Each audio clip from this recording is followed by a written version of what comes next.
The air in the old library was thick with the scent of aged paper and impending rain. A single gaslight flickered, its hesitant glow dancing on the spines of countless forgotten books. Alara's fingers, almost as if guided by an unseen force, traced the worn leather of an ancient volume. The Codex Umbra. Legends whispered of its power, of forbidden knowledge, of things best left undisturbed. A shiver, colder than the damp air, crawled up her spine. She knew she shouldn't. Every instinct screamed at her to turn away, but a strange, compelling curiosity held her captive. It hummed beneath her fingertips, a low, resonant thrum, a promise, a warning. She opened the book. The pages, thin as spider webs, crackled faintly. They were covered in intricate, unsettling illustrations. Eyes, hundreds of them, staring out from swirling patterns, from grotesque, half-formed figures, from the very margins of the text itself. In the script, it was alien. Yet, somehow, she understood. Not with her mind, but with a deeper, more primal part of her being. A sense of immense, ancient power, and an even greater dread. She started to read. The first spell was simple enough. A minor enchantment. A glow. A gentle breeze. Harmless. A faint light bloomed in her palm. A soft current of air stirred the dusty parchment.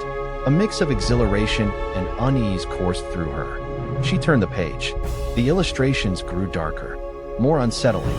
The spells, too, shifted, from benign enchantments to something far more sinister. Then she saw it. An incantation for communion. It promised a way to converse with forgotten spirits, to draw knowledge from beyond the veil. Her heart hammered against her ribs. A frantic drumbeat in the oppressive silence. She knew she shouldn't.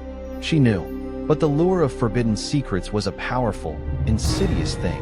It pulled at her, relentless. She began to read the incantation aloud. The air in the library grew heavy, stagnant. The gaslights sputtered wildly, threatening to extinguish entirely. A deep chill permeated the room, freezing her from the inside out. The shadows on the walls began to twist, elongate. They detached themselves from the stone, becoming something mobile. A low, guttural whisper filled the space. It seemed to come from everywhere and nowhere. A cold dread seeped into Alara, like icy tendrils curling around her heart. She tried to stop, tried to slam the book shut, but her voice continued, unbidden, each word a separate torment.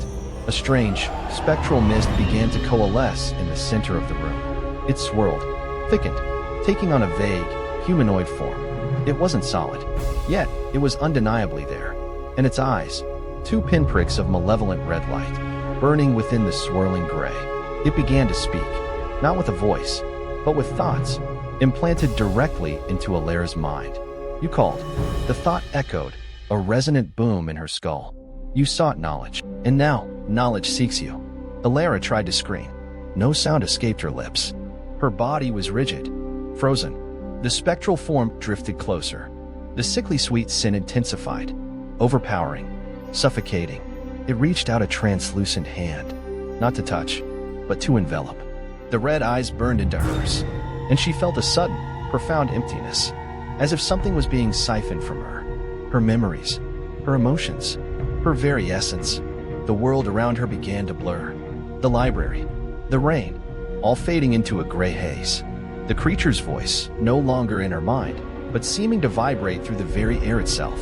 Thank you, little one, for unlocking the gate, for granting us passage.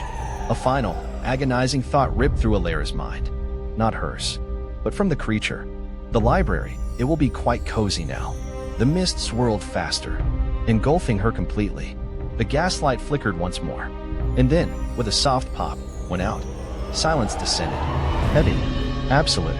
The rain still lashed against the windows, but inside the library, there was only the faintest whisper of a breeze, and a subtle, almost imperceptible, humming sound, as if 1,000 eyes were now watching, from the very walls themselves.